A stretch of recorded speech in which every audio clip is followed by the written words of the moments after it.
Welcome back. Got a couple updates to do. First off, I did try recording this earlier and accidentally touched my mic and just about blew my head off when I was listening to it. So just going to re-record this. Got some small updates visually. Changed the mesh, and with some help from Jim, we've got a shader on the beams to make them more beam-like should you ever be close enough to them. Also, their beam itself used to be off by the height offset from the center of the gun pivot to the base of the gun. But now I've corrected that so the beams can all actually hit what they're pointing at. Before, those beams used to terminate sort of around the ship, not in the ship. So that was fixed up. Let's go to this one here. Put some guns on this one. It's nice to have deck guns. So yeah, a while ago, had a user ask about, or sorry, not user, a viewer ask about motion. And you'll remember the motion used to be click and it would go to it, just like that. You could pick anywhere on that green grid, and it would fly to it with a little bit of velocity control. So we're in port speed here. If I stop the camera, if I disconnect the camera, you'll see the ship truly is moving forward. But we re-bond the camera to the ship. I finally added a collision mesh on that big rock over there. So it's a hero mesh, so it has a giant collision mesh. So hopefully we slow down before hitting it. There we go. It's still probably going to try and hit it. Just because the way that the mesh is done, it should fail that out. Yeah, it's going to sit there forever trying to get to it. Wonder if that's a bug. Nope. It'll just goes into a mode where I can set the next waypoint. That's good. Yeah, so you can pick anything as a target and fly to it. But what if you wanted to pick an arbitrary height in 3D space? Well, it becomes a little more difficult. So what I've done is if you left click and hold, you can set a 3D height. Of course, I did it near the edge of the screen, and that wasn't smart. So we'll put another waypoint there once we get there. Unfortunately, I think I set this one a long way out.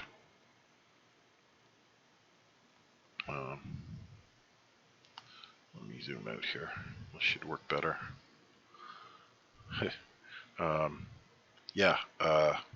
The ships don't just use warp speed to get where they're going now. They actually move at their maximum speed, which looks like nothing in open space, but actually if you bring the grid up, they're moving pretty quick. So we need to get back to that station, but say I don't want to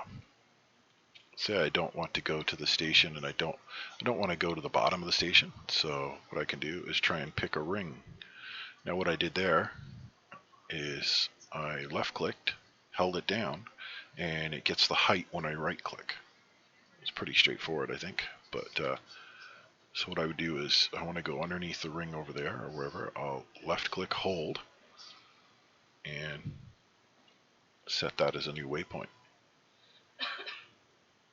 See? So the green lets it know that it's working on the waypoint, and as soon as I let go of the the left mouse button, the hold, it actually puts the waypoint in. So the way that works is when you first click, it grabs the 3D world point of that click, then it starts watching the delta of the mouse Y as you put mouse inputs. I have to increase the multipliers. You saw it was definitely not enough.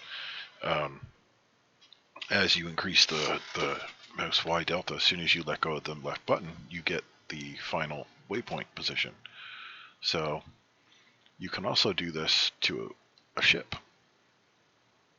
So let's fly over to that ship.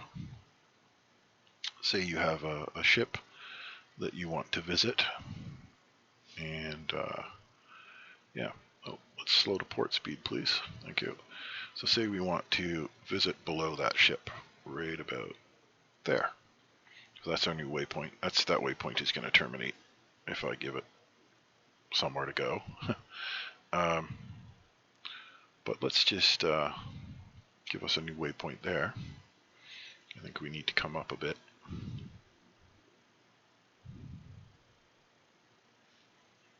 And we're going to go here. Hopefully my path passes into the Connie. Yep.